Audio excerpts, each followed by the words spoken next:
welcome to episode or course 5, number 5, if you want to call it a course or an episode, whatever it is. We're talking about the contingency argument in this one with Dr. Josh Rasmussen, who is not only is a professor out at Azusa Pacific University, but he's also a good friend of mine. We've developed a friendship over the years, and he's awesome in so many different ways. He's such an inspiration, and he's also one of the premier experts on the argument from contingency. So it's just great to have Josh on with us again. So thanks for coming on, Josh, to talk about the argument from contingency for this course. It's my pleasure. Thank you. Awesome. Well, is there anything that you'd like to let the audience know about who you are, maybe if they're just finding out about you? Yeah, so I'm a philosopher, and my area of specialization is trying to understand the foundations of everything, of existence, of minds, even of mathematics. And I studied at the University of Notre Dame. And as Cameron said, I'm now teaching at Azusa Pacific University. Excellent. All right. Well, we're not going to waste a whole lot of time. Let's get into the presentation that you have planned for us today. And my role in this is just going to be kind of to sit back and listen. And if I want to, or if I need to jump in to help explain something, then I will. But otherwise, you're going to be in the driver's seat here. So I'm really excited to hear what you've got prepared today. Yeah, thank you. I'm really excited too. As I was preparing this, I was feeling this kind of excitement because the value of the argument, it seems to really help to unlock a greater understanding in a language that's universal. And I'm going to talk a little bit about that. So just right off the bat, I just want to say the whole point of this argument, the argument from contingency, is to help us to see with our own minds, with our own understanding, that fundamental reality is theistic or perfect or supreme. Okay, so that's sort of the mission of the argument or the goal of the argument. And so to start us off, I wanted just to kind of highlight 3 different reasons why I'm excited about this argument, why I think this argument has great value. First, this argument is one that is in a kind of universal language where anybody from any culture who can understand the premises can check the premises for themselves. This is important because a lot of arguments are sort of hidden behind authorities who have to do some experiments and then they report their experiments. And you can't really do those experiments yourself because you don't have the technology. So you have to sort of trust or rely on somebody else's testimony of their experiment. And that's fine. That's important. But I think it's kind of cool if there can be an argument where you don't have to trust anybody else. You can just think about it for yourself. And we'll see how this works as we look at the argument. It also stands free from the winds of science. And what I mean here is that in the case of scientific inquiry, this inquiry is looking at the sort of contingent features of the world or the features of the world that can change. And science is trying to find the best explanation of the things that we see. And there are different theories based on our understanding of our observations. But this argument that we're going to look at gets underneath all of the scientific investigations. In fact, you might even think of this argument as a precondition for science itself, that in order to do science, there has to actually be stuff, there has to be things that exist, and there has to be a way of investigating those things using a kind of principle of explanation or causation, and we'll look at that, and that these principles are, you might say, foundational or prior to science itself. And so this, again, speaks to the sort of universality of the argument, that people from different contexts and cultures can check the argument and test it for themselves. And then finally, and related, it stands the test of time. So this is so interesting to me, Cameron. It's like when I read the history of intellectual investigation from the beginning, that you have human beings talking and recording their thoughts, you have people developing this kind of argument from contingency. It goes all the way back to Aristotle, is developed further in Aquinas, to Leibniz, the contemporary defenders in our time, including Kuhn, Proust, and this character named Rasmussen works on the argument. And so this is the kind of argument where many minds from many different cultures have been investigating the argument, coming up with various objections to the argument, and this argument has not been dismantled by the objections. Instead, I think it's been clarified and strengthened by the objection so that, in fact, the best form of the argument has been developed even in recent time. And so I think that's pretty cool. There's many good arguments that you can use to investigate reality, to search after God. But what's cool to me about the argument from contingency, again, is that it has a kind of universal appeal. This was an argument that led me out of not believing in God to believing in God during a time when I wasn't sure what to think. And I decided, well, whatever's true, I just want that. So then I began to read books in the library and discovered this argument. And as I read the argument, it satisfied me that I could sort of think about the premises for myself and sort of verify their plausibility, from which I could deduce a very fascinating conclusion. So anything you want to comment here, Cameron, on the value of the argument? I think that, I mean, I agree with the sentiment here. I really like the point that you make about the fact that anybody can investigate this argument, as opposed to something, for example, I'm thinking of the fine-tuning argument, which is another course in this series. But something like that, you do have to put a whole lot of work into understanding how science works, fine-tuning of these various constants and quantities and everything. It's like with an argument like this, it's kind of like the moral argument, right? Where it's just like you're reflecting on what kind of seems most plausible to you. And so I think that that's a really interesting observation with respect to this one, the contingency argument, how you can just kind of, it's available basically to anybody. I think that's really cool. And I mean, the other points are obviously, I like those too. Yeah, and I think it's helpful to sort of realize that different arguments can appeal to different people kind of based on the nature of the argument. So I find that some people, it appeals to them more if there are experts who've done some research and they say, here's a sort of consensus of the experts. Then that sort of holds a lot of authority. Others, they sort of need to sort of see it for themselves. And if they can see it for themselves, that's going to hold kind of more authority in their own minds. And I think some of this is personality. I think some of this is just people are kind of working on different projects. But for me, I think my personality, Cameron, is I almost to a fault feel like I have to see it for myself or I can't trust it. So that's why this is the kind of argument that really appeals to me. Yeah, I mean, I like it for that reason too. I've gone on record saying this is my favorite argument for God's existence, and there's many reasons why. And as we go throughout the presentation, I think you'll start to see some of the benefits of this one as opposed to some of the other arguments. One of the things that I love about this one is that it's something that you mentioned at the very beginning, is that it gets you to a supreme foundation or a perfect foundation. And some of the arguments for God don't get you necessarily all the way there. They get you maybe some of the way there.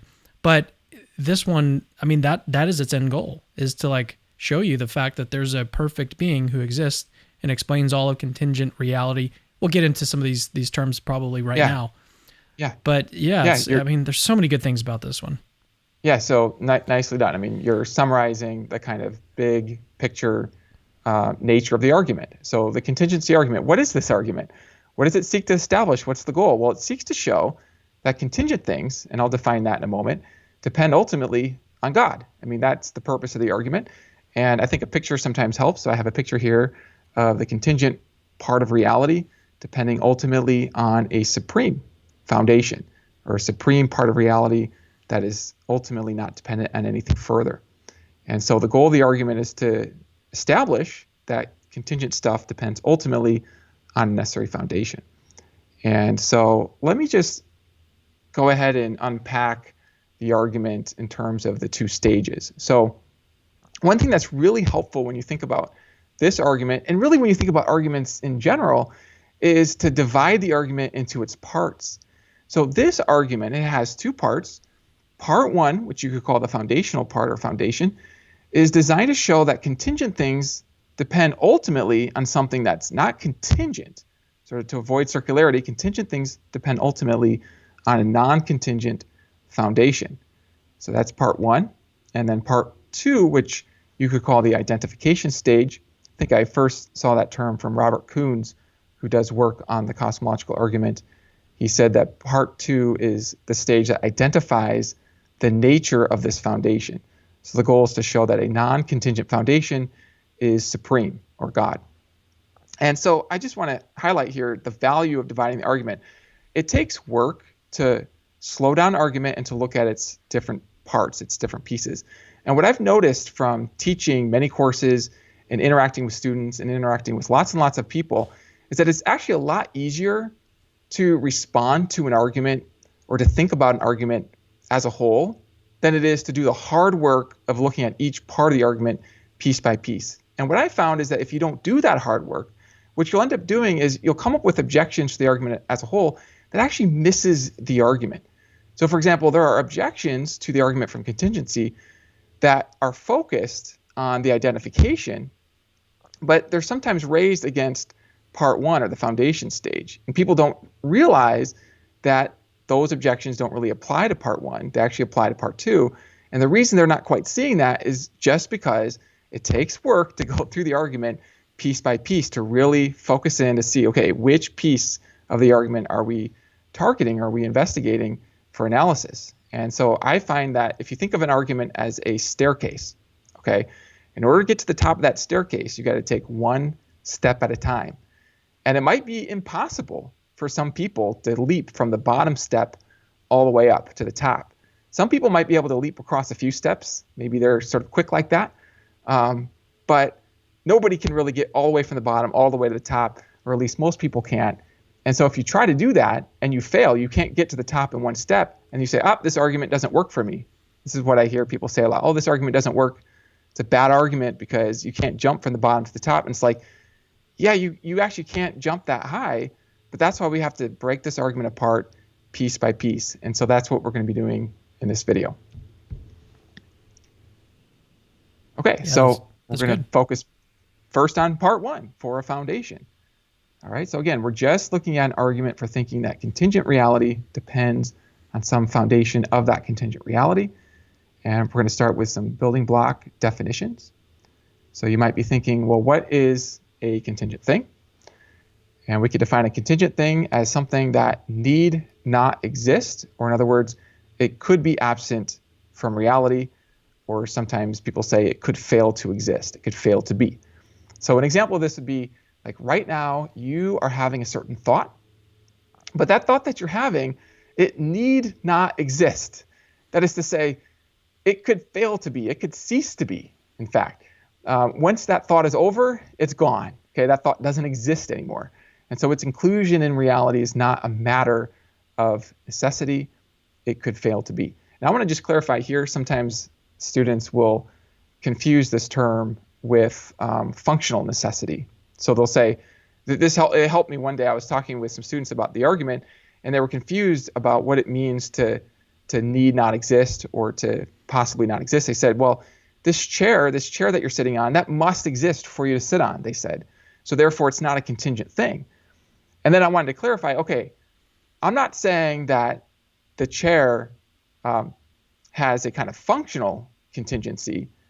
Maybe it is necessary for me to sit on, but what I'm saying is that chair doesn't have to exist, period. Like it could be smashed to pieces and eliminated. Maybe its parts still exist, its atomic parts, but the chair itself doesn't have to exist. All right, Cameron, help me out, see if we need to clarify that further, if you want to say anything else about that. Yeah, I don't think we need to clarify any further. Yeah, just a contingent thing is something that could fail to exist. I mean, we are contingent things. Like I have not always been here. Josh, you've not always been here. And presumably. Most of us believe. Yeah, presumably. Yeah. On Christianity, there's a different question of whether or not we're going to continue to exist past our death. But suppose that atheism were true, then when we died, we would go out of existence. So most people think that we are these types of contingent things that could fail to exist. Now, if people start to throw you off, I mean, look at anything on your desk. Your phone is a contingent thing, your books, your tables, your cars, all of those things. I think one of the easiest things that that kind of brought the idea home for me was like, you can destroy most of these things. So you could destroy a car, you could destroy a book, you could destroy a chair, and that shows you that could go out of existence. And if that is possible for that object, then it's just by definition, the way that we're using this term, it's a contingent thing. Yeah, that's right. Time, it doesn't exist. Simpliciter, I say simpliciter just because there are different theories of time here, but without getting into more complexity than we need, if at any time it doesn't exist, if it's even possible that at some time it doesn't exist, like if it's even possible that you stop having the current thought that you're having, then that will count as contingent. That thought you're having will count as contingent. All right. Yeah. So a necessary thing is just anything else, something that cannot not exist, anything that is not contingent. And let me just say, I'm not assuming at the outset that there are any contingent things or that there is anything that's necessary. These are just definitions to help us understand the concepts. Okay, so now I'm going to give you the general structure of stage one or part one of the contingency argument. And there we have the picture again to kind of help you to see the whole argument at once, as if that were possible. But now I'm going to break down the pieces. And so the first piece, we could call this the existence premise. This is just the premise that there is something is real, okay? And I don't mean anything fancy by this. I don't mean that there's something fundamental, that there's something, people have these technical terms like ontologically robust. I just mean just sort of what you mean in ordinary language when you say, there are some people over there, or I've got some cool ideas or something. There are some things. And so this is a premise that is pretty universally recognized or granted. I've actually not yet encountered anybody who would deny this premise. I mean, obviously, if they did deny the premise, then they would exist as the denier of the premise, in which case something exists. So it is sort of a hard premise to deny. But I like this premise because it does show, again, that universal appeal. Anybody from any culture can check this premise for themselves. You don't have to wait for the scientists to give you a report. You can just check for yourself, like look at your hands, they exist. Or even if you think your hands are an illusion, then the experience of that illusion exists. Okay, so I just mean anything minimal, your thoughts, your feelings, anything at all. And so that's the existence premise. And that just gets the argument kind of anchored into the real world. This argument is different than some arguments that appeal purely to logic. So some of your audience may be familiar with ontological arguments that appeal purely to logic. And this argument is different in that it begins with something that exists sort of really in the world without building in what it means to be in the world. Just there's something that exists. Okay, and then we have the engine for the argument. This is sometimes called the causal principle or the explanatory principle, depending on which version of the argument, or there may be even a principle of dependence. But here I'll just say the causal or explanatory principle. And just to give you an example of what this is, for example, let's say we have the following principle. For any contingent things, there is a cause of their existence. Okay? Or we could have for any contingent things, there is an explanation of their existence. And we could talk about the difference between cause and explanation. But for my purposes here, just to give you kind of an overview of the argument, I want to actually just leave that open. I actually think it's helpful for the audience to sort of see this structure as a kind of a schema for even filling it in. You can even be creative in your own thought about how you want to develop the argument. So I'll give an example to illustrate the structure, but I want you to see that the argument is more than just the example. There are many different versions of the argument, but they all follow this general structure. All right, does that make sense? Any questions about that? No, I only wanted to note that if you are familiar at all with apologetics, you've heard about the contingency argument or you've heard someone else explain it, they usually talk about, or there's this principle that they reference, and sometimes they'll call it this, the principle of sufficient reason. And this premise here, the causal or explanatory principle that Josh has pulled up on premise 2, this is a version of a principle of sufficient reason. So you don't always have to call it that name. Really, all it is it's a principle that has to do with causes or an explanation of contingent things. So it doesn't matter what you call it. There's different names for basically the same kind of thing. So that's the only thing I would add here, because that confused me for a while. I was like, yeah, is there a difference between like a causal principle and a principle of sufficient reason? They're all kind of the same thing, and there's different versions of them, basically. And so Josh has his here, and there's tons of different causal principles. There's the one that you find in the Kalam, sometimes in some versions of the Kalam, I should say, like the one that everything that begins to exist has a cause. That's a kind of causal or explanatory principle. And there's dozens and dozens of these. Yeah, that's really helpful, Cameron. I'm glad you brought that up. Even that principle of sufficient reason comes in different forms. And I would maybe think of it as even a broader umbrella, where under this broad umbrella of causal or explanatory principle, you have a panoply of principles of sufficient reason, as well as maybe other principles of dependence that you might not even call principles of sufficient reason, But the point is the same, is that there's just a wide range of different kinds of principles. And so even if you hear that term, principle of sufficient reason, it's helpful to realize there are different versions of that principle. And so when you're thinking about an argument, either building an argument or critically analyzing an argument, you want to get specific about which principle is in view, because sometimes the objections to one form of the argument just don't apply to another form of the argument. And this has been my experience, is like people will think, oh, I've heard this argument before. And so then they'll dismiss it. They know it's a bad argument because they've seen one particular form that maybe is a problematic form of the argument, but they haven't seen the better forms of the argument.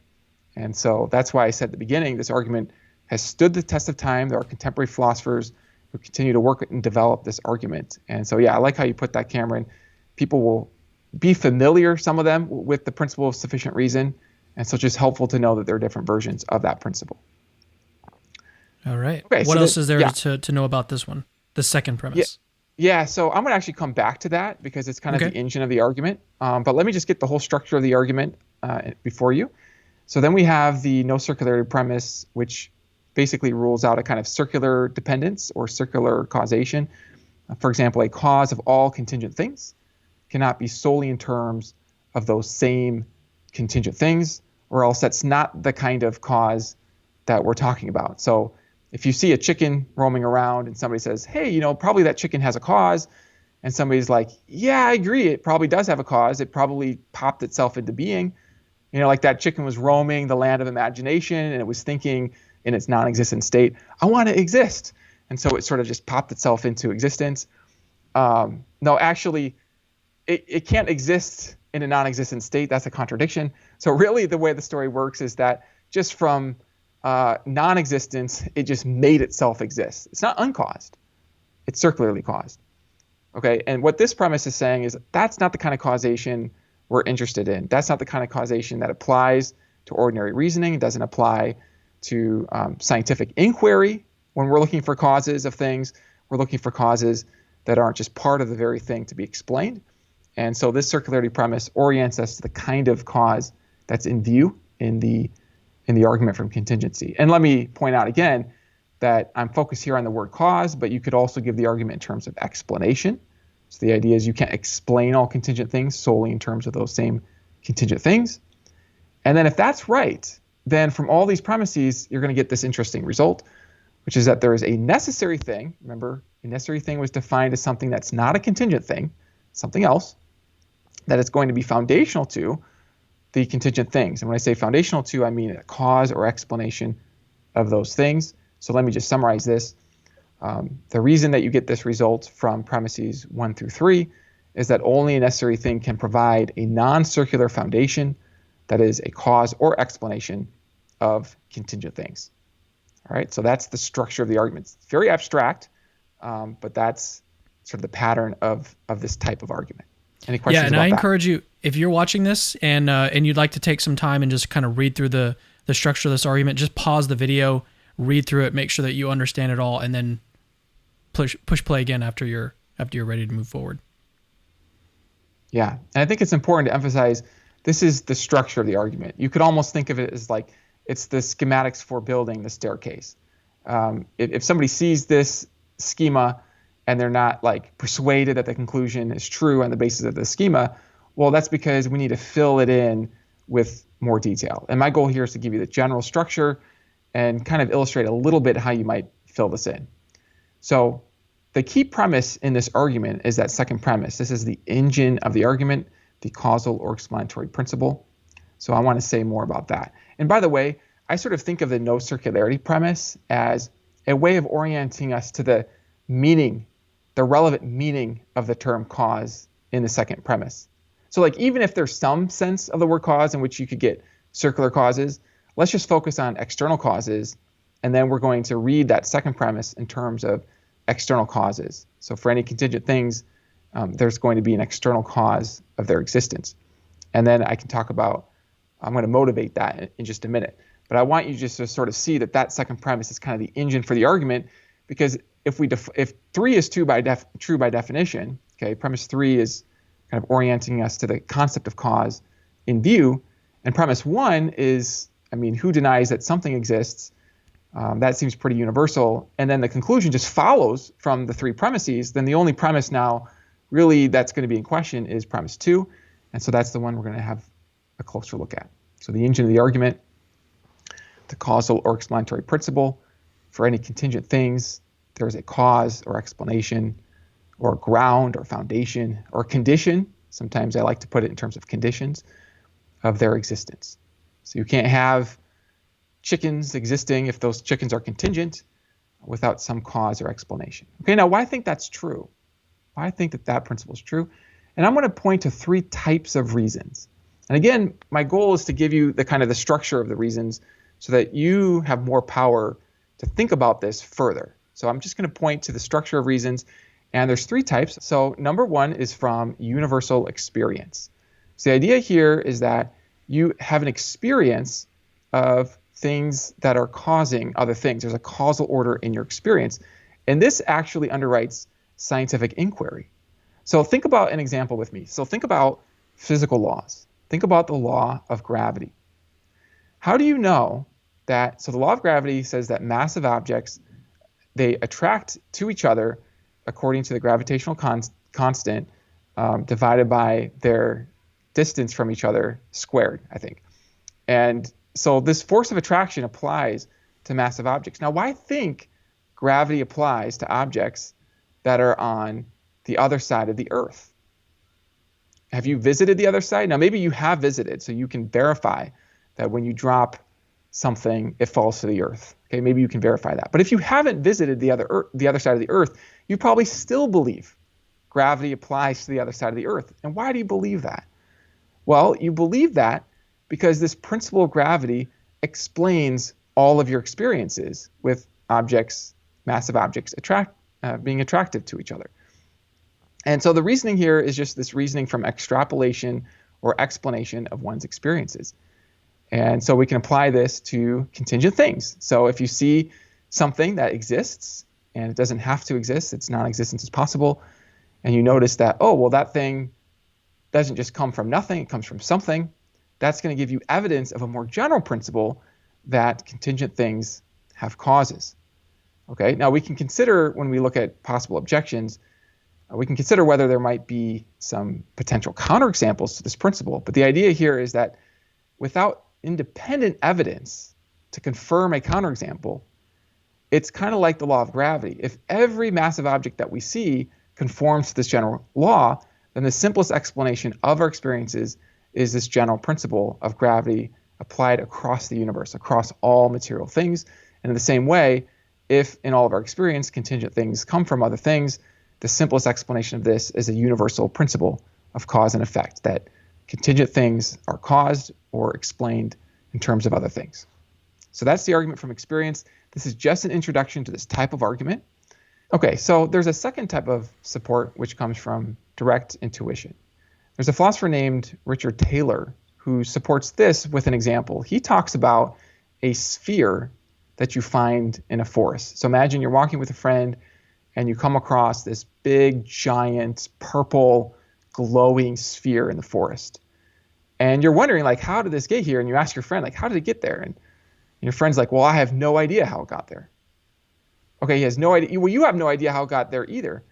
But you might have this sort of direct intuition that even without any idea how it got there, and even without any prior experience with a sphere like this, never encountered a sphere like this, you might just sense that if this sphere is truly a contingent thing, that is to say, its non-existence is really possible, it's actual, though it might have been non-actual, you might just have this basic intuition that there's got to be some explanation to account for its being actual rather than just not actual. Okay? And this argument from intuition, this is an argument that you have to sort of check for yourself. Like I said, this whole argument is based on things that you are the owner of the argument. You are in the driver's seat. And so it's kind of your responsibility in a sense to sort of check your own mind and see, okay, do I have this intuition, this sense that contingent things are going to have an explanation of their existence? When I think of these examples, do I have that sense? And then either you do or you don't. And if you have that intuition, that sense, then you could take that sense as a kind of indication, just like any of your senses are indications of reality, you can take that sense as a possible line of evidence for you. If you don't have that sense, well, then that's fine. Then you don't have this line of evidence. I mean, this is true for any argument. Ultimately, all arguments are going to be based on some supports, and those arguments will only appeal to those who have access to those supports. My view is that every human being is able to have this intuition based on thinking about these examples. If you think about the examples sort of in the right way, you consider the sphere in the forest, my hypothesis is that it'll just click for you, or at least it does for me. I've got the greatest authority on my own mind. It just sort of clicks like, yeah, like how did it get there? It seems like there should be some explanation. And so I do have that particular intuition. Any questions about that, Cameron? Nope. Okay, then finally we've got an advanced type of argument from epistemology. And there are different forms of this. I won't go into these except to say that these are arguments that basically appeal to this general problem of like, how could you know anything outside of yourself? How could you know anything in science without a kind of general principle of explanation? For after all, if you don't have a general principle of explanation, then how do you know that your current thoughts and feelings and experiences didn't just snap into you in the last second from nothing without any cause or explanation? I mean, how could you argue? Now, you might say, well, I have an experience of cause and effect from science. Scientists tell us that there's a causal order. But wait a minute. How do you know that very experience of cause and effect didn't itself just snap into you completely uncaused from nothing? How do you know that? And it seems like that's a very difficult question to answer without a more general principle that contingent things are going to depend on other things. Sort of the way that I think about it is that it seems to me I have a kind of immediate, direct awareness of cause and effect, at least within my own experience. So I immediately experience some thoughts leading to other thoughts, explaining other thoughts. And then I can ask myself, well, is there any kind of sort of relevant difference between contingent thoughts and contingent cubes, or contingent cubes and contingent squirrels, that would account for how the things could be uncaused or unexplained? It seems to me, no, there's no relevant difference between contingent things. So if any contingent things are caused, all of them alike are going to be caused, or at least I think so. And if I don't accept this general principle, then I can fall into these sort of skeptical problems of how I can know anything outside my experiences exists, rather than that just all of my experience is just completely uncaused. All right, so that's just, again, just a beginning. I'm pointing to these different types of support for investigation. There's a lot more that could be said about each one of these, but these are the three categories of supports for this causal principle. Are there any categories outside of these three? Well, if we think of experience in a general way, and we think of intuition in a general way, then it's going to cover all of the types of arguments that I'm aware of. I mean, under experience, there's two general categories. There's arguments from your experience of what doesn't exist. You don't observe a chaos of cockroaches snapping into being uncaused. And then there's also the experience of what does exist. So you do seem to experience one thought leading to another, so a causal order. So those are two categories within experience, and you could further subdivide those categories. But as long as you're thinking of these generally, I can't say that I'm aware of any other general type of support. I mean, I guess you could take it as basic, the causal principle is basic, but then I might think of that as sort of a form of direct intuition. I mean, look, maybe it's a sensus divinitatis, like maybe God just sort of awakens the knowledge of this principle within you through a kind of just direct knowledge or direct intuition. That's fine. Yeah, that would be under number two. I would think of that as number two. Yeah, I was just curious. Yeah, good question.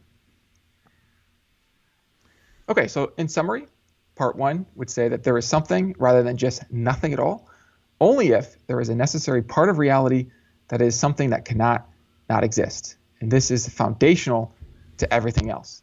And I should actually clarify, I'm sort of assuming for sake of argument that there are contingent things, and it's like basically either there are contingent things or there aren't contingent things. If there aren't contingent things, then you just subtract the contingent things, and all you have is the necessary, ultimate, the foundation. And if there are contingent things, then they can't exist without the necessary ultimate. So either way, there's a necessary ultimate. So that's the idea. Okay, so now what you're wanting to know is, all right, well, maybe there's an ultimate foundation in reality, but what's its nature? Why think this thing is God? And by the way, we'll look at objections to part 1 that will help us to clarify different elements of that part. But for now, I think it will be helpful just to look at the structure of part 2.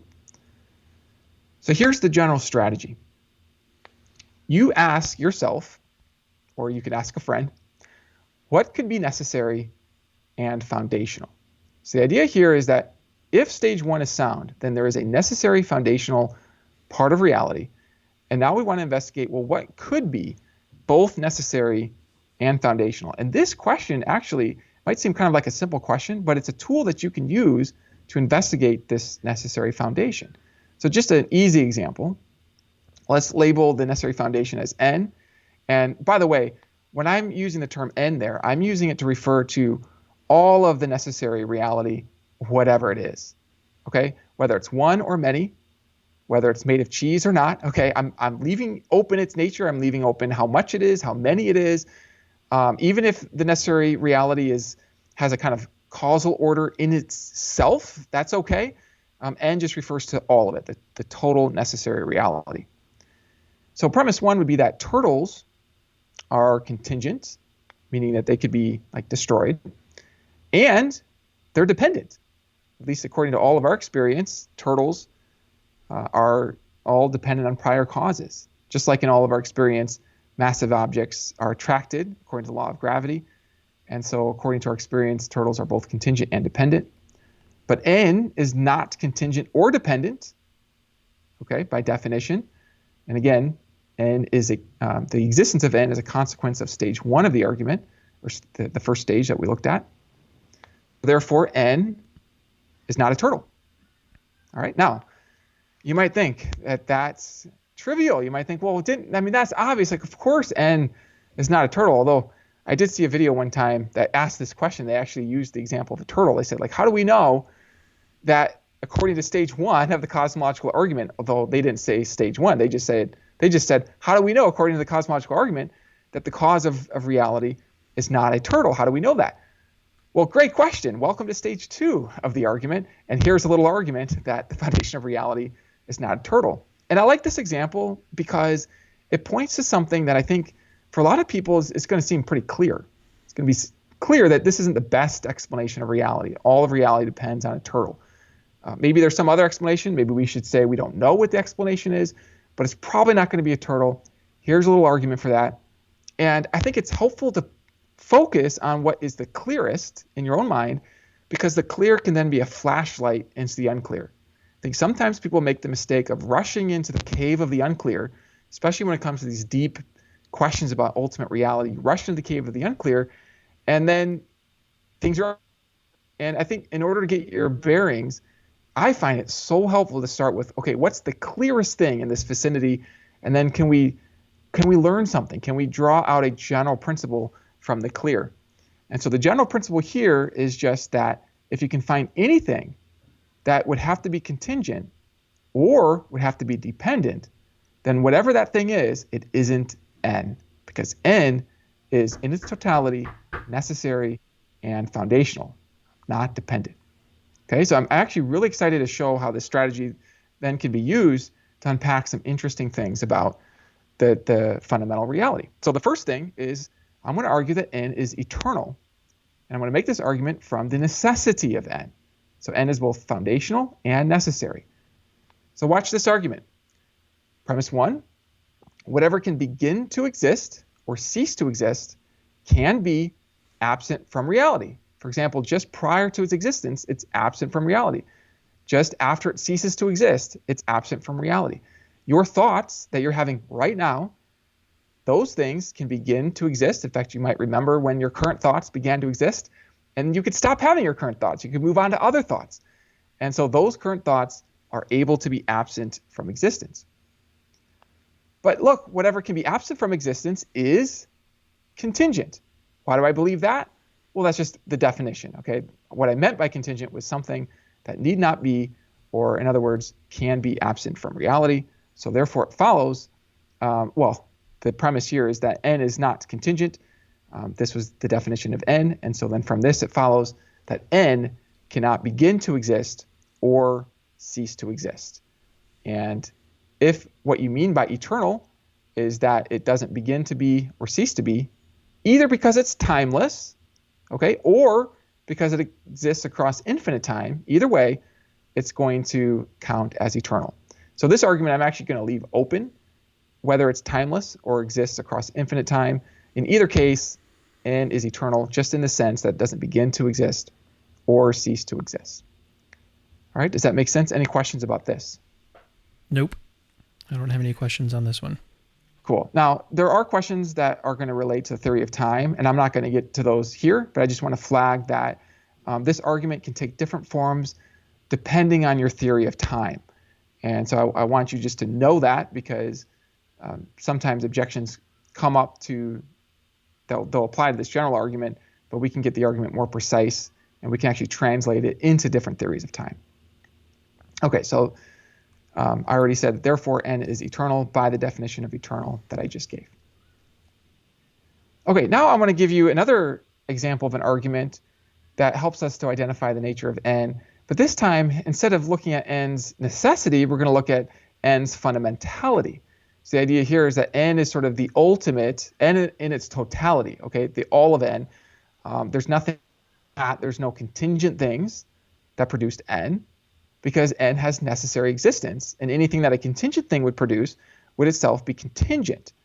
A thing that can fail to be can't produce something that cannot not be, because something that cannot would already exist, all right? It would already have its grip on existence. So n can't be produced by anything contingent, and n is in its totality obviously can't be produced by anything necessary, because n is in its totality includes everything necessary. And so to avoid circular causation, n in its totality would be fundamental.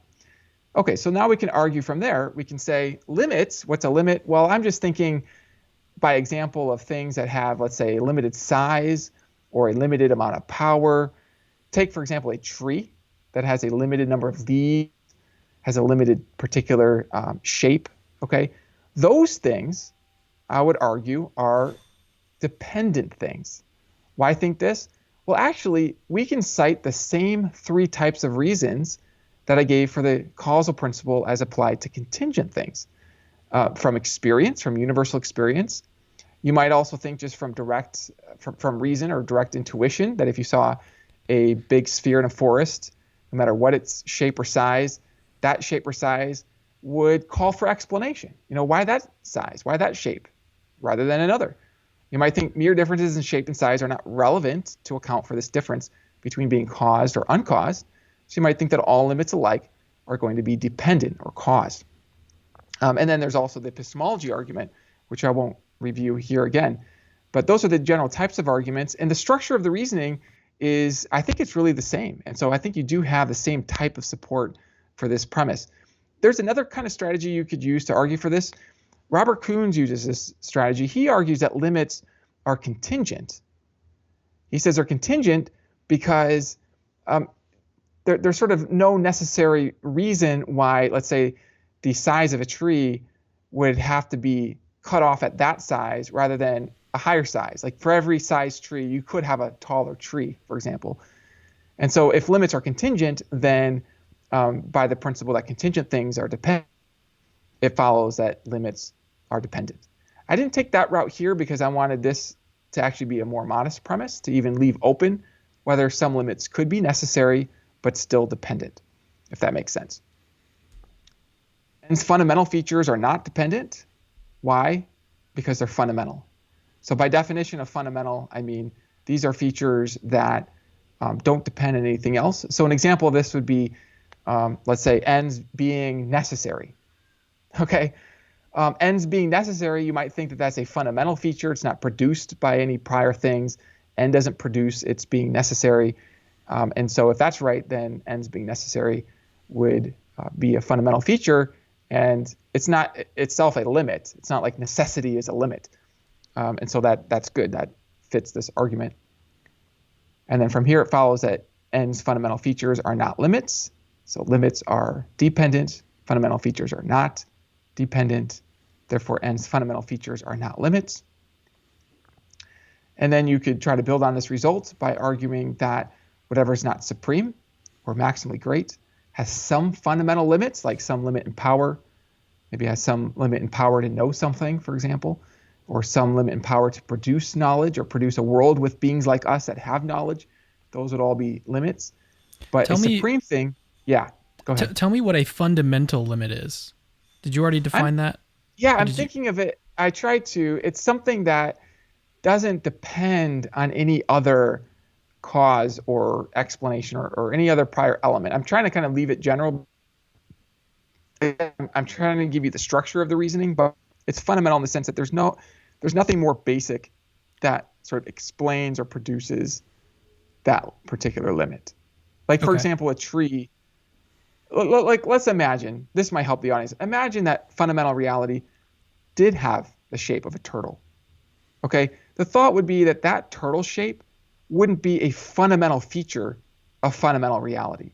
That very turtle shape, you could imagine like God taking the form of a turtle. God takes that form of a turtle. His turtle shape is not fundamental, but is in a sense chosen or determined by God's prior states. Does that make sense? Does that help us? Yeah. Yeah, I think it does.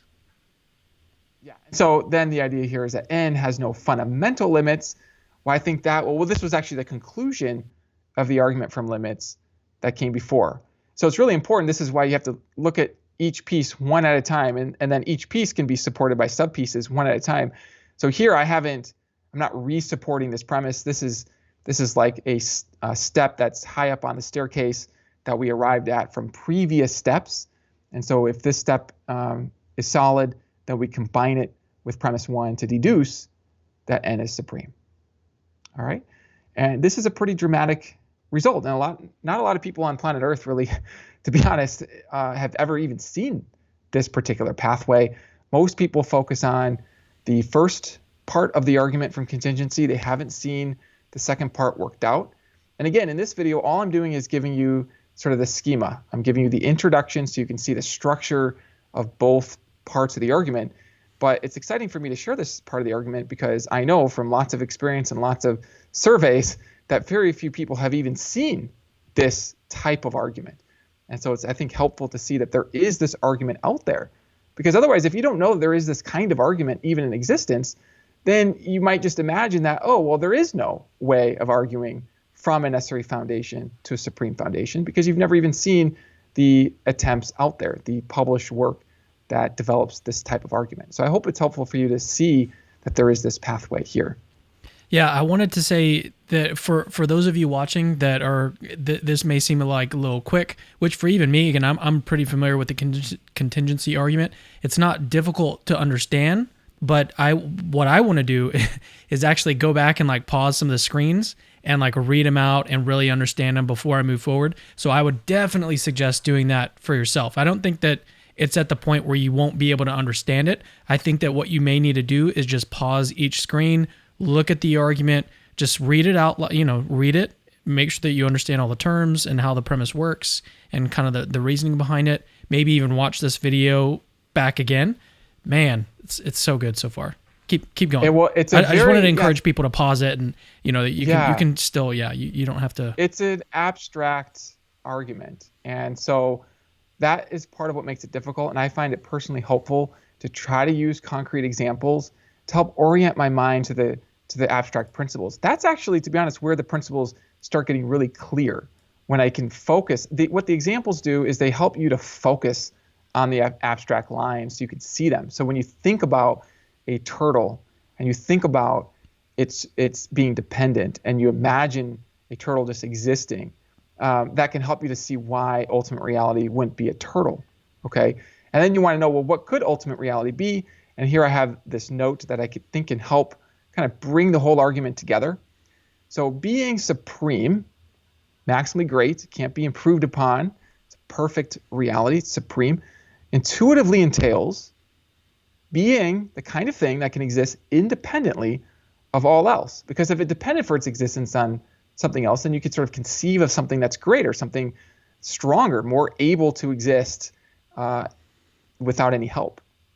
So if that's right, then a supreme nature appears to be, and this is, I think, a really helpful point in these kind of arguments, is we want to find a relevant difference from natures that depend on prior causes, like turtle natures, like leaves, like trees.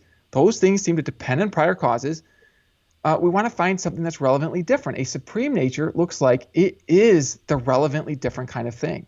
A supreme nature provides a natural terminal for all explanations, for all causes. You can sort of see how ultimate reality could bottom out in a supreme nature. And even if this supreme nature has some necessary elements within it, because remember, I define N as the total of necessary reality.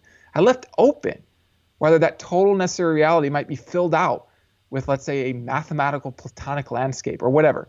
For sake of modesty, I'm just leaving that open. I'm not making that argument one way or the other. And that's, I think, part of the beauty of the argument is it actually leaves open a lot of different metaphysical systems. It's consistent with a wide range of systems. So you could actually just leave open whether the supreme nature, God's nature, has a kind of explanatory structure within it. Okay, but the idea here is that that nature in total is supreme. And if it weren't supreme, then it would be puzzling how or why that nature could exist at all, how it's even relevantly different from a turtle or any other material thing. So I hope that helps. Let me know if there are any questions about that. Nope. Otherwise, I'd like to sort of point you to some resources before we look at some objections. So it's hard to resist giving citations of my own work because, I don't know, Cameron, I mean, you invite people who work in the field on the topics. And so, I mean, when I think about the literature, it seems like a good beginning source would be my book, The Bridge of Reason, 10 Steps to See God. That's a nice little kind of introduction to the kind of argument. It goes in a lot more detail than what we've been able to cover here, but it's also meant for a wide audience. No technical terms. Everything is defined. I think you'll find that very intuitive. And then for intermediate sources, we have a new look at the cosmological argument by the philosopher Robert Kuhns. I've got an article called The Cosmological Arguments from Contingency. And then one of the best books I've read on the cosmological argument is Cosmological Argument by William Rowe. And what's fascinating, I just have to say this, Cameron, Rowe, he is not a theist when he writes this book, but he follows the logic of the argument to the end. And toward the end, I think a lot of people miss this because they think, oh, Rowe, he's sort of famous for his arguments from evil, his arguments for atheism. And there's sort of this gem in that book where he says he thinks this cosmological argument can provide a reasonable source of belief in God. And he talks about both stage 1 and stage 2 of the argument. I mean, he spends some time wondering whether the argument can cause you to know, like for sure, that God exists. Like it's a philosophical demonstration that like forces all rational persons to know its conclusion. And he analyzes that and he retreats from that, but he says he does think that it can provide a reasonable justification. And so I think that's very interesting coming from a philosopher who, as he was writing that book, I think he was agnostic in the end. So the reason why I'm emphasizing that is because I really want your audience to realize that this is an argument that can appeal to people whether or not they believe in God. This isn't the kind of argument that Christians come up with to rationalize their beliefs. This was an argument that helped me move from agnosticism to coming to think that God is real. And so it can have that value. And then for some advanced... I'm missing something here, Josh. Where's your book, How Reason Can Lead to God? Where is that one in here? Is it because you didn't want to include it? You don't want to include too many of your own works? I don't want to include too many of my own works. And I thought that maybe that would go under intermediate, How Reason Can Lead to God. And also that book, it does develop the argument from contingency, but it also takes you through a set of other arguments. It kind of organizes other arguments, although the Bridge of Reason does that too. I'm glad you mentioned that here because something that I didn't say that I did want to say is that it's actually really helpful, I think, to think of the first stage of the argument for a foundation as a foundation for other arguments. So other arguments that aren't even cosmological arguments. So, for example, Rob Kuhns, in his article, and you look at the cosmological argument, this article listed here, He actually argues for a foundation that he thinks has necessary existence and that he thinks is infinite in some way. But then he goes on to argue for its being intelligent using a kind of fine-tuning argument. And you can combine that foundation stage with other arguments. And I think that's helpful because it shows that the cosmological argument doesn't sort of stand or fall based on whether both of its stages work. You could think the first stage is sound and have maybe questions about the second stage, but then still combine that first stage with other arguments. And so that can help you. And that's, in a sense, what I do in my book, How Reason Can Lead to God. Josh, as far as you may not know this, but Rob Coons was actually on in the previous course, in course number 4, talking about the Kalam cosmological argument. So he's been here. Yeah, good. Yeah, and that's excellent. He's so good. So yeah, he's definitely one of the smartest Christian thinkers alive today. I think he's up there with Alexander Proust, yourself, and several others. He's such a great resource, such a great guy. Yeah, I found his lecture notes when I was in college, and I found Proust's online work in college, and I began to study their work and then reach out to them. And so it's actually kind of amazing now to kind of be at the stage where we're sort of co-laboring on the same material. So Proust and we have the book Necessary Existence. That's definitely very advanced. And then Theism and Ultimate Explanation, an excellent book on the argument from contingency by Tim O'Connor. And what's good about that book is that it's very sensitive to the latest discoveries in science. Even though I said this argument stands sort of free from the winds of science, he finds a version of the argument that is consistent with the best science that we know. And I think it's helpful for people to see how the argument can be adapted. It's a kind of flexible argument and how it can fit with current science. Excellent. Yeah, those are all great resources. I highly recommend getting Necessary Existence, by the way. That one is such a good book. It's difficult at points, but if you want to really get into it, Necessary Existence is definitely where it's at. All right, let's get to some questions, some objections. So here's the first one. Are you ready? I know the most profound objections. Yeah, these are all the most profound objections. All right, so here's the first question. Who created God? All right, I'm going to stop the sharing here and just bring up my list of questions. Yeah, I always love this one because it does illustrate the value of that second stage of the argument. And also, actually, I think reinforces the second stage. Because the reason for this question is that when people are thinking about the ultimate stopping point or starting point, you might say, of reality, the ultimate explanation, they want it to be relevantly different from the kinds of things that have it cause or explanation. They don't want it to be sort of arbitrary in its nature that calls for deeper explanation.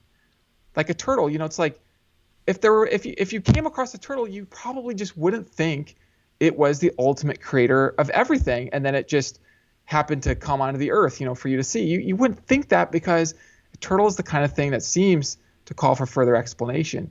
And so, of course, the answer to the question here would be that if you have a supreme foundation, then that's the kind of thing that wouldn't be created. In fact, actually couldn't be created. And so this question, I think, actually just points to the value of a supreme foundation as providing the ultimate explanation of reality. All right, so here's number 2. Why can't we just believe that the universe is eternal? It's been here forever. And you can. You're free to believe that. And again, that's sort of the beauty of the argument, is that it doesn't rule out an eternal universe. In fact, William Rowe, in his book, he talks about a star that's eternal, okay? And he says that this eternal star would be eternally giving off light. And he points out that the light then, the existence of light would itself be eternal, but yet still ultimately dependent on something that is beyond the light, namely the star that produces the light. And the same argument then can apply to the star. Unless the star has a supreme nature and so is able to exist fundamentally and uncaused, it too will be dependent. And the age doesn't take away the need for its being explained. Richard Taylor, in his article, he's got this wonderful little quote. He says, the age of a thing, the mere age, whether finite or infinite, doesn't explain the existence of a thing. I mean, I don't know about you, Cameron, but if I saw a turtle and somehow I somehow learned that the best scientific theory of that turtle was that it's an eternally old turtle. That wouldn't take away the puzzlement about like how there could be that kind of a thing. I would think there must be something more fundamental. Maybe it's fundamental particles that are eternally sustaining that turtle. And then I wonder about those particles. Well, what sustains them? All the way out until you arrive at something that, by the second argument, the second stage of the argument, is supreme. So again, I just want to really emphasize this, that this argument does not depend on a beginning of time. It's not like even Kuhn's argument that you guys discussed for a first cause. This argument allows an infinite regress of causes with no first member, as long as that total chain, the contingent chain itself, whether finite or infinite, is ultimately dependent on something that's not contingent. Yeah, that's one of the cool things about this argument, is that it doesn't depend on arguing that the universe is finite or began to exist. It's compatible with the universe being eternal, which is what makes the combination of the Kalam and this argument so powerful. And actually, that's a good question. Number 4 on our list is actually, and we've only done 2, but here's number 4, because I think it makes more sense to ask it now. Is the contingency argument different from a cosmological argument? It is a version of a cosmological argument. So the cosmological argument is a general type of argument that divides into different versions, one of them being the Kalam cosmological argument, another being the kind of Leibnizian cosmological argument, and then the argument from contingency. And these kind of can bleed into each other, actually. But what makes an argument a cosmological argument, I tend to think of it as an argument from cause and effect or from explanation.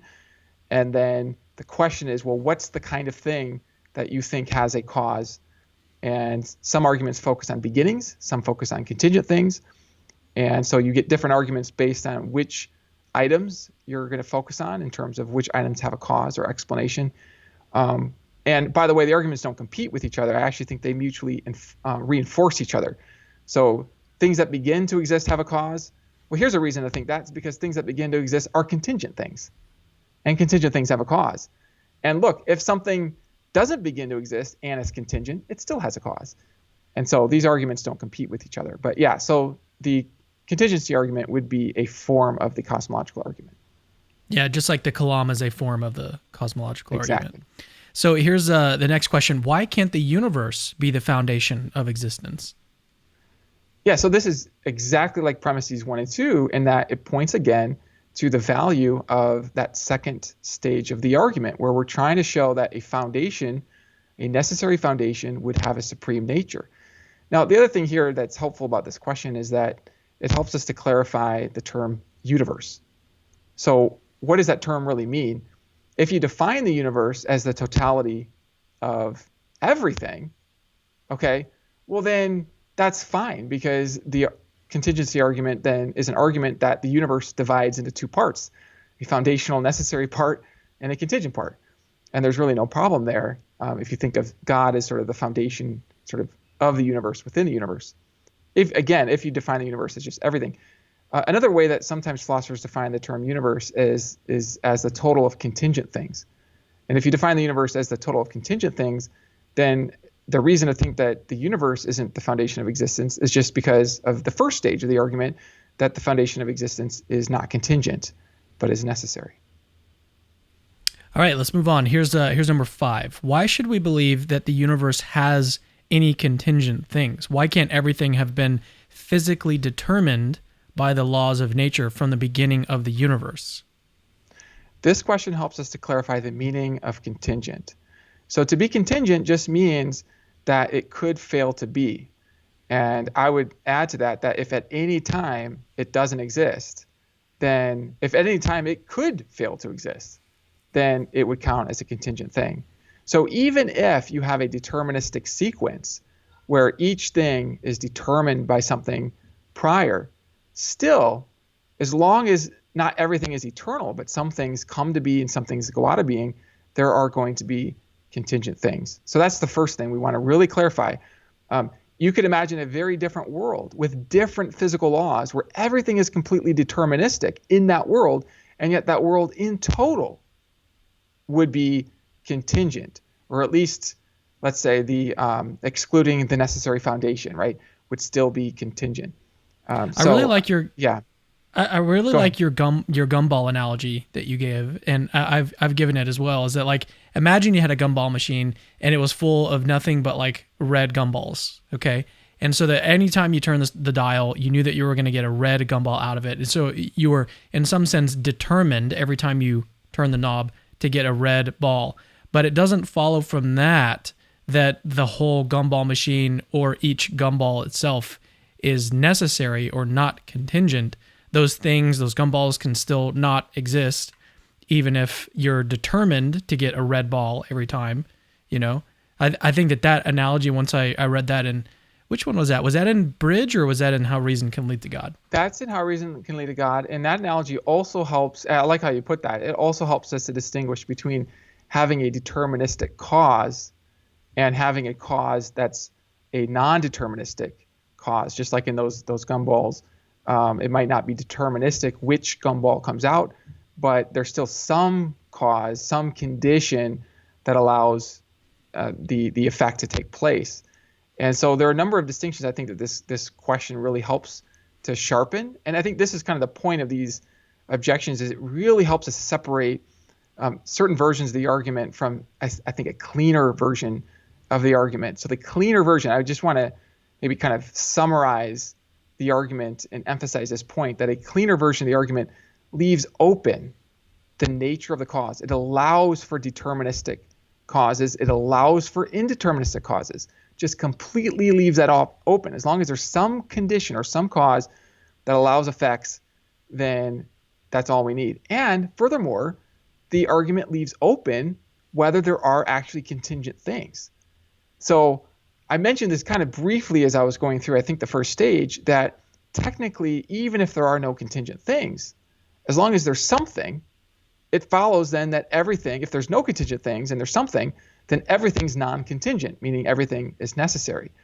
And so if everything's necessary, then you have the necessary reality, and then now we can proceed to stage 2 of the argument to identify the nature of that necessary reality. All right, here's the next question. Why can't the universe just exist for no reason? So again, I always want to know, like, what does the term universe mean?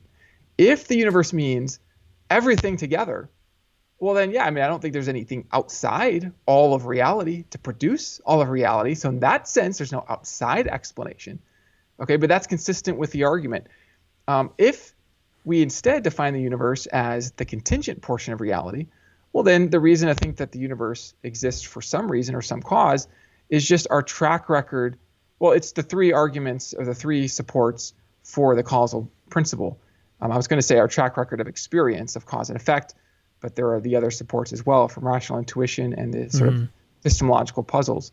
And so, I mean, it's difficult. I feel like I actually want to just kind of pause and note something here about even what we're doing when we're thinking about these questions and these objections, is that these questions, they draw our minds to the argument as a whole. And it's actually hard to think about the argument as a whole. And so it's hard to sort of answer these directly without looking at each piece of the argument and then looking at, okay, here's why we think this step is true. Here's why we think this step is true.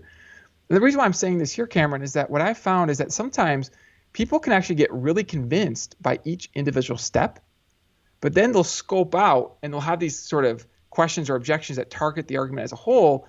It can almost lead them to almost like not feel like things are clear anymore. And it's because things aren't clear. It's like, it's really hard to be clear about the whole staircase at once. It might even be psychologically impossible. And so I think all of these questions, these objections, really the best thing to do with every objection is to take that objection to a premise, a stair step in the argument. First, find out which stair step the premise even is addressing, and it might even be none of them, and then see how the support for that stair step might address that question. And when you do that, that's when you get the clearest understanding of the argument. That is such an important point. Yeah, a lot of times these objections are irrelevant, even though they seem relevant. It seems like this is some objection that's targeting one of the premises of this argument. But when in reality, once you look back at the argument, you list all the premises, make them bare, and then you see, well, okay, which premise is this actually seeking to target?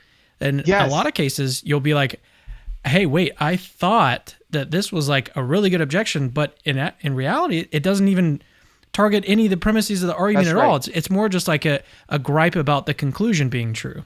That's right. Yeah, most objections I find, especially in the form of questions, they don't actually target premises in the argument, but you feel like you want to answer the question because anytime somebody asks you a question, like if I say, who created God? Automatically you're trying to think, oh yeah, how do I answer that? Well, what if you just say, well, I have no idea? Then you feel like, oh, well, that means the argument's ruined. The argument failed if you can't answer that question. But I mean, if the question doesn't actually target a premise, and the who created God is a nice example of this. It's very simple, easy to understand the question. But if you just say, I have no idea who created God, still every single premise in the argument I just gave would still have all of its supports, and it would still follow that there's a supreme foundation, even if you just say you don't know.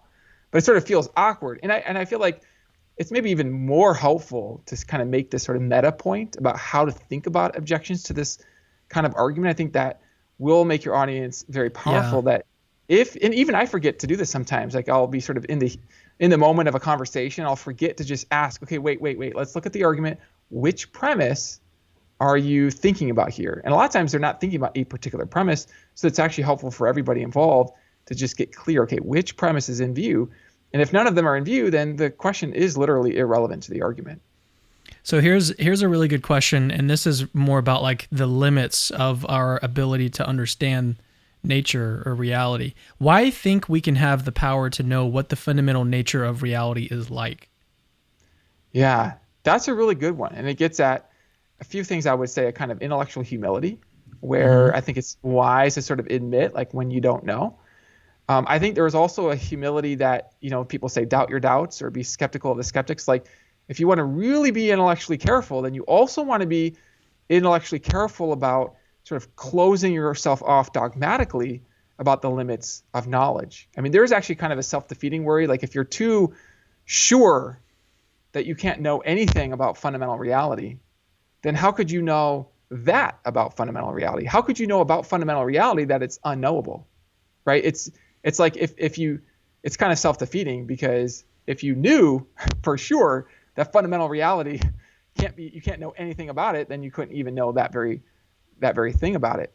Now, I don't want to overstate that. I do think the intellectual humility here is important. And for me, it just invites me to then look at the argument and look at the premises and look at the support. And I mean, at the risk of coming across overly confident, I will say that when I think about, especially that causal premise, which is the engine for the argument, when I think about it in its causal form or its explanatory form, I find myself, when I think of all the examples, I find myself as sure of that principle as of anything that we find in science, anything. In fact, I would say even more sure, because every single experiment in science reconfirms the causal order. The causal order underwrites every observation and effect.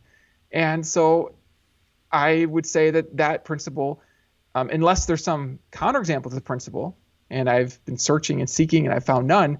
So from where I'm at, I would say that it is possible to actually be sure that the premises are true. I think that is possible. I don't think that you have to be sure to find them plausible. I don't think that the argument is designed to render people irrational if they don't believe the premises, but I think the argument can actually lift somebody to knowledge. I think I would be dishonest, Cameron, if I told you that I wasn't sure that each of the premises is true, based on lots of investigation, lots of testing and questioning. I've come to a place that every single premise is one that I think that I can know to be true. All right, with that out of the way, we have about 3 more questions left, and then we'll close this course out. So here's number 8 that we have for this course. Why can't there just be an infinite causal regress with no need for a necessary foundation? So like, why can't there just be contingent things sort of all the way down? One of the things that you like to say is turtles. Why can't it be turtles all the way down? Yeah, turtles is the example I was going to use. I mean, imagine you have turtles on top of turtles on top of turtles.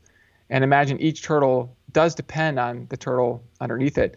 That wouldn't cause the sequence of turtles, the total, it wouldn't give you an account of how there could even be that infinite regress of turtles at all. That's why the premise that I used was that any contingent things, one or many, is going to have some non-circular cause. And this is verified by experience, and this leaves open the existence of a causal regress that's infinite. That's the key here. You can have an infinite regress, but it doesn't preclude the need for a cause of that contingent total series of turtles. Yeah, so there's something really interesting about this that came up in my my recent debate with rationality rules. I think that some of the intuitions that are going on behind this question specifically, like why do we need an explanation of an infinite causal regress? What's kind of happening here is that this person is looking at one feature of like an infinite causal chain of something, and they're saying, look, this chain has no limit in causes or whatever. It lacks a limit, and so there's got to be something here that lacks a cause. And I think that actually kind of supports stage 2 of the argument. So I think it's interesting. That's how, right. It doesn't conflict at all with. Yeah, because as long as it has some feature that calls for further explanation, whether it's contingent or whether it's a limit, I think both of those call for further explanation. So this is a nice point, Cameron, because merely showing that it lacks one of those features, like it lacks a limit, doesn't thereby show that it lacks all the features like contingency that calls for an explanation, and it doesn't show that it lacks every limit. So, I mean, I would say that even if it were limited in one respect, the ultimate reality has to be fundamentally limited in all respects. Again, because limits have further causes and explanations. Yeah. All right. Here's number 9, and then one last one after this one. Why is it better to explain well, actually, let me slow down because this one is kind of technical and it's going to require some deeper thinking here. Sure. So why is it better to explain the universe's contingency by the brute fact of God's creative action rather than simply accept the existence of the universe is a contingent brute fact? So maybe let's break this question down further before we answer. Yeah. Well, it's interesting. I have this instinct to answer the question, and I was just thinking about my own advice to think about, okay, which premise is this question even targeting? Maybe it would be good for us to just sort of practice that here and kind of model that. So why is it better to explain the universe's contingency? Now, first, let's get clear. What do we mean by universe? Let's just assume the universe is a total of contingent or limited things. Okay, contingent or limited things. I want to be generous in my definition of universe so that it will allow somebody like Graham Oppy who would think that the initial section of the universe is limited but necessary. Okay, so that way Graham's view of the universe, that will count as the universe. So the universe is contingent or limited.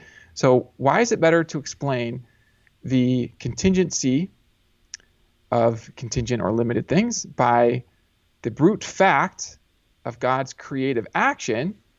Okay, before we even get to the rather, okay, what's built into this question is a premise that somehow the argument that I'm giving implies or presupposes that God's creative action to create the universe is brute. Has no explanation. So right away, has no explanation that God, let's imagine creates the universe for no reason. Yeah. Yep. Okay. So now let's fill in a little bit. Let's imagine that God's creative action is contingent. So let's say God's a necessary thing and God contingently decides to create a contingent universe. Now, this very question is assuming, it's built into the question that somehow I, as the defender of this argument, think that God's creative act, his contingent act, is contingent or is brute, that is without explanation, without cause. Well, I mean, now we have to look at the argument because nothing in the argument says that God's creative act, his contingent act, is brute. In fact, my own view would be that given the argument itself, everything that's contingent is going to be dependent on something prior, so that if God's creative act is contingent, it too will depend on something prior, such as, for example, God's necessary nature. And let's say God's necessary nature includes God's sight, his necessary sight of good reasons to create a contingent world.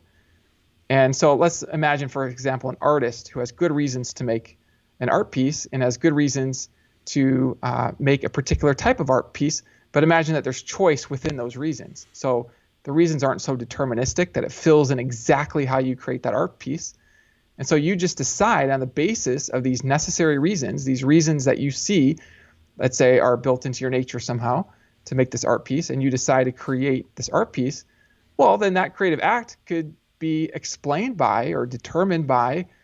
Now, when I say determined by, I don't mean necessitated by. I just mean that there's some condition on your free will action that's prior to your free will action, and that condition is itself rendering that action not brute. It's a necessary thing.